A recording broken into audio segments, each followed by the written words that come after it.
সরকার যেখানে আমাদের ৬ তারিখের সমাবেশের পরে কর্মচারীদের পেটের ক্ষুধার জন্য ঢাকা শহরে এসেছিল, ১৫০ কর্মচারী আহত হয়েছিল, তারপরেও কর্মচারীরা আজকে আন্দোলন থেকে পিছপা হয় নাই, বরঞ্চ আরও জোরালো আন্দোলন দেওয়ার কর্মসূচি চাচ্ছে।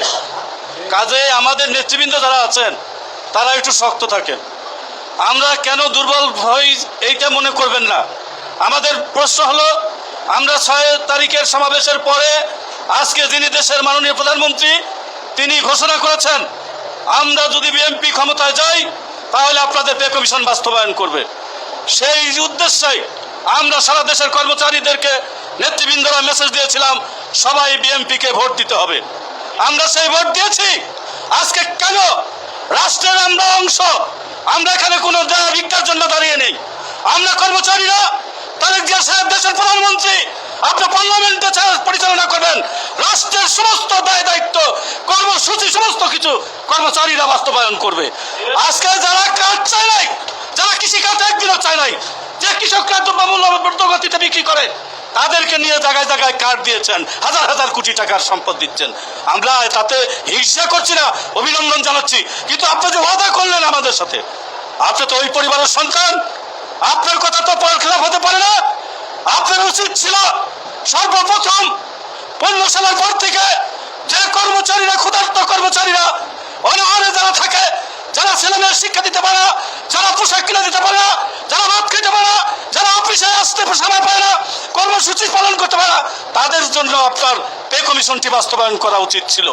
কিন্তু আজ পর্যন্ত আপনার কাছ থেকে কিছু চাপ আমরা পাইনি। তাই আমি আজকে আপনাদেরকে বলতে চাই, হাইসেদে আমরা বাংলাদেশ সরকারি কর্মচারী সমন্বয় পরিষদ, আপনারা যারা নেতৃবৃন্দ আছেন সার্জার ভাইসহ, কোনোদিন কোনো সরকার আমাদেরকে চাহিদা দাবি দেয় নাই। দাবি আনতে হয়েছে, রাজপথে লড়াকু সৈনিকের মতো আদায় করেছি, অফিস আদালত বন্ধ করেছি, তারপরে আমাদের দাবিগুলো এসেছে। উৎসব bonus, time scale, selection grade, Begum Khaleda Zia ৩ বারের প্রধানমন্ত্রী ছিলেন, তার সময় যখন পে কমিশন এনেছি সে সময় আমরা আন্দোলন করে সংগ্রাম করে সেই পে কমিশন বাস্তবায়ন করতে হয়েছে। আজকে কি সেই কথাগুলো আপনাদের মনে আছে? আজকে চাই মাননীয় প্রধানমন্ত্রী আমাদের এই বাজেটে আপনার ঘোষণা মোতাবেক আমরা চুপচাপ আছি, একজনের কথা বলি নাই, শান্তিপূর্ণ কর্মসূচি করছি। আপনার রাষ্ট্রের প্রধান, আমরা রাষ্ট্রের কর্মচারী, আপনি আমাদের লোক। আপনার লোক যদি না খেয়ে থাকে আপনার লজ্জা হওয়া উচিত, আপনার লজ্জা পাওয়া উচিত, মন্ত্রীদের লজ্জা পাওয়া উচিত। এই কথাটা মনে রাখতে হবে। আমরা যদি ভালো থাকি রাষ্ট্র ভালো থাকবে, আমরা যদি ভালো থাকি রাষ্ট্রের পরিচালনা ভালো হবে। এই কথাটি আপনাদেরকে মনে রাখতে হবে। তাই প্রিয় ভাই ও বোনেরা, আমরা উচ্ছৃঙ্খল কোন আন্দোলন করছি না। আমরা চাচ্ছি এই বাজেট পর্যন্ত আমরা শান্তিপূর্ণ কর্মসূচি করব।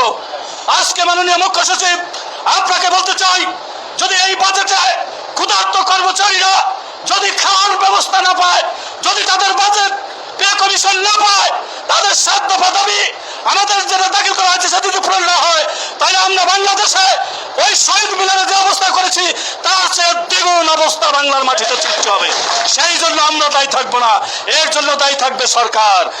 আজকে দুঃখ হয়, একটি রাষ্ট্রের মন্ত্রিসভায় স্বরাষ্ট্রমন্ত্রী বক্তব্য রাখেন পুলিশের বেতন বৃদ্ধি করতে হবে। আজকে শিক্ষামন্ত্রী বক্তব্য রাখেন শিক্ষকদের বেতন বৃদ্ধি করতে হবে।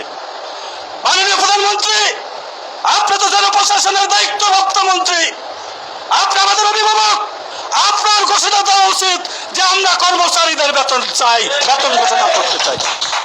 তাই আমি আমার বক্তব্য দীর্ঘায়িত না করে সবাই আগামী দিনে আসুন, আমরা শ্রমিক দিবসে যারা আত্মাহুতি দিয়ে আমাদের কর্মঘণ্টা প্রতিষ্ঠিত করে ন্যায্য অধিকার আদায় করে দিয়ে গেছে তাদের প্রতি যেমন শ্রদ্ধা জানাবো, আমাদের খোদার জন্য আমরা সেদিন এই কথাগুলো সেদিন প্রমাণ করব। এবং মুখ্য সচিবকে বলবো, আমরা বাজেটের আগেই ঢাকা শহরে আবার কর্মসূচি চায় কর্মচারীরা। আপনি সেই লক্ষ্য রেখে আমাদের কর্মচারীদের জন্য কর্মসূচি ঘোষণা করবেন।